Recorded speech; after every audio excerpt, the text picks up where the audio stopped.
The suicide attempt was really, one, stupid, but also very stupid for the reasons.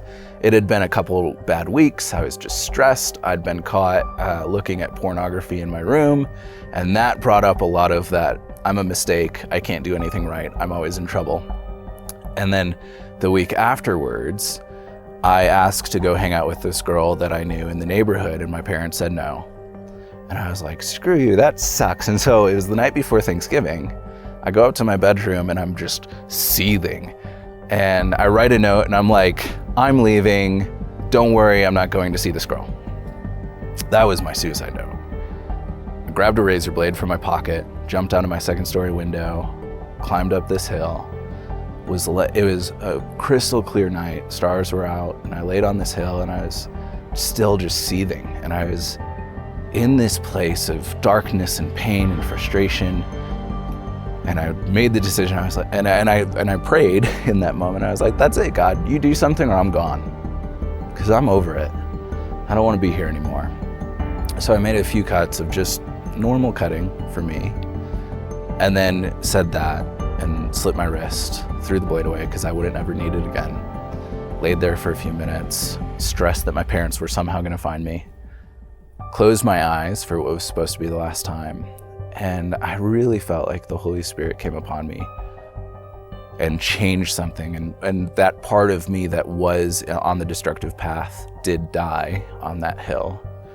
And I became a new creation for the first time of my story. There's several others.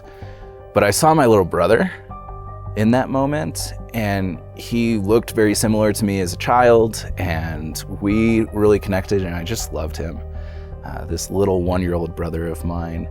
And I saw his face, and I thought, I can't let him know that his 15-year-old brother killed himself. And I can't let him think that that's an option for him, because I want better for him. Even if I'm a mistake, I don't want him to think he's a mistake.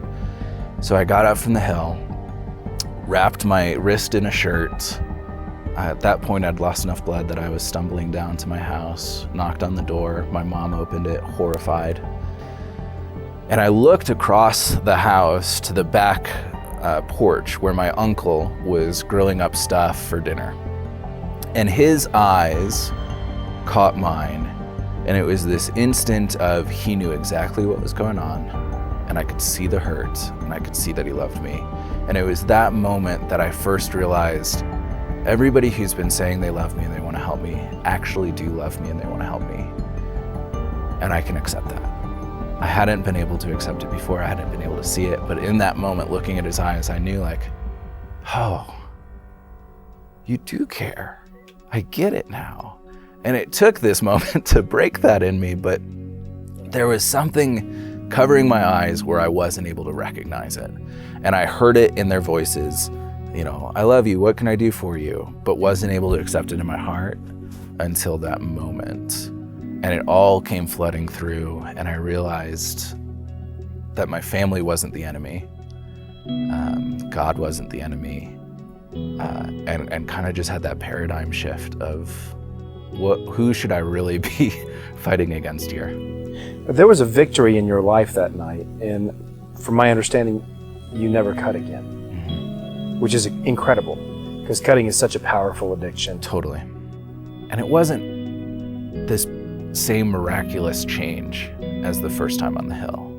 I still had to go through steps of recovery to stop the drugs and alcohol and the promiscuity and the swearing and the lifestyle choices I was making. But it gave me so much more purpose towards it. And some of my greatest failures in the world of drugs were after that moment. But then realizing, you know what, God, you're experiencing your presence is better than the drugs. It's better for me, and I believe that you have something better for me than all of these things are offering. Huge paradigm shift. And it was then that I really began to submit to the authority that I had, both legally and in my family.